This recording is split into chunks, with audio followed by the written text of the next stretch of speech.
বন্ধ হচ্ছে জাতীয় রাজস্ব বোর্ড এনবিআর এর চেয়ারম্যান পদে প্রশাসন ক্যাডারের কর্মকর্তাদের পদায়ন। সংস্কার কমিটির সদস্য আমিনুর রহমান জানিয়েছেন, সরকার, এনবিআর ও সংস্কার কমিটি তিন পক্ষই চান কর ও কাস্টমস ক্যাডারের কর্মকর্তারাই এনবিআর এর চেয়ারম্যান পদে নিয়োগ পান। এই ব্যবস্থা প্রবর্তনে যাতে কোনো বিশৃঙ্খলা পরিস্থিতি তৈরি না হয় সে ব্যাপারেও সতর্ক থাকার কথা জানিয়েছে এনবিআর এর সাবেক এই কর্মকর্তা। এনবিআর এর সংস্কার উদ্যোগ নিয়ে রুহুল আমিনের ধারাবাহিক প্রতিবেদনের আজ দেখুন প্রথম পর্ব। জাতীয় রাজস্ব বোর্ড এনবিআর কর রাজস্ব আদায়ে সরকারের প্রধান সংস্থা। এনবিআর বিভক্ত তিনটি ভাগে: আয়কর, ভ্যাট ও কাস্টমস। বিসিএসএ আয়কর ও ভ্যাট কাস্টমস এই দুই ক্যাডারে নিয়োগপ্রাপ্ত কর্মকর্তারা এই সংস্থার মূল চালিকা শক্তি। কালার এক্সপার্ট, জর্জ স্যাপ এবং মাইল্ড অন হ্যান্ডস টেকনোলজি সমৃদ্ধ অরিক্স ক্রিস্টাল ওয়াশ আপনার লন্ড্রি এক্সপার্ট। এনবিআর পরিচালিত হচ্ছে অর্থ মন্ত্রণালয়ের অভ্যন্তরীণ সম্পদ বিভাগের একটি শাখা হিসেবে। অভ্যন্তরীণ সম্পদ বিভাগের সচিব পদাধিকার বলে এনবিআর চেয়ারম্যানের দায়িত্ব পান, অর্থাৎ রাজস্ব আদায়ের মতো বিশেষায়িত একটি সংস্থার প্রধান হন সচিব পদমর্যাদার একজন কর্মকর্তা।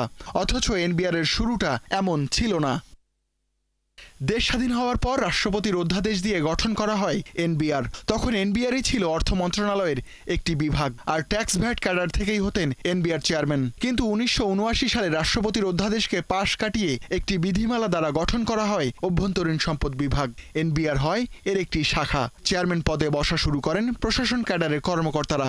2007 সালে মূল আইন সংশোধন করে এই ব্যবস্থার স্বীকৃতিও দেয়া হয়। এ নিয়ে এনবিআর কর্মকর্তাদের মধ্যে অসন্তোষ দীর্ঘদিনের। যখন প্রথম এনবিআর হয় তখন এনবিআরটার ফাংশন ছিল লাইক এ ডিভিশন। সেখানে তারা তাদের কর্মকর্তাদের ছুটি ছাটা থেকে শুরু করে, প্রমোশন থেকে শুরু করে, এক্স বাংলাদেশ লিভ সব কিছুই এনবিআর থেকে হতো। এবারে কার্যপত্রও আছে।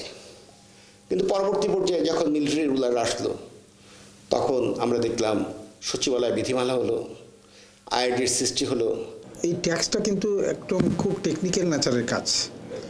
এখন ধরেন আপনি আমাদের প্রশাসন ক্যাডারের ভাইরা হয়তো খুব দক্ষ আমলা, কিন্তু ওনাকে যদি পিডব্লিউডি চিফ ইঞ্জিনিয়ার বানান, এটা তো ওনার অদক্ষতা না।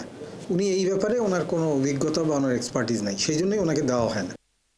কর্মকর্তাদের মতে নেতৃত্বের দুর্বলতা একদিকে যেমন এনবিআর পরিচালনায় নানা জটিলতা তৈরি করে, অন্যদিকে কর্মকর্তাদের মধ্যে অসন্তোষ তৈরি করে। তাই বিদ্যমান ব্যবস্থা সংস্কারের সুপারিশ করেছে সংস্কার কমিটি।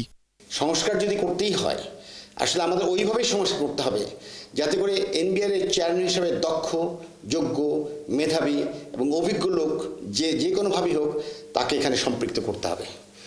আমরা দেখতে পারি যে আমরা অন্য দেশগুলিতে এনবিআর এর চেয়ারম্যান কিভাবে নির্ধারিত হয়, কাদের মধ্য থেকে নির্বাচিত হয়। সরকার, তারপরে আমরা যারা সংস্কার কমিশনে আছি, প্লাস আমাদের যারা কর্মকর্তা আছে, তাদের এই তিনজনের ঐক্যমত আছে। তিনজনে এই ব্যাপারে কারো দ্বিমত নাই যে NBR should be led and manned fully by tax এবং কাস্টমস ক্যাডারের লোকজন। এদিকে এনবিআরকে ভাগ করে দুটি শাখায় বিভক্ত করার পরামর্শ দিয়েছে সংস্কার কমিটি। সদস্যরা জানান, দুটি শাখার প্রধান পদেই যেন এনবিআর কর্মকর্তারা বসতে পারেন সে ব্যবস্থা করা হবে। পাশাপাশি চেয়ারম্যান পদের মেয়াদ বাড়িয়ে 3 বছরে নেয়ার সুপারিশও করেছে সংস্কার কমিটি। রুহুল আমিন, 71, ঢাকা।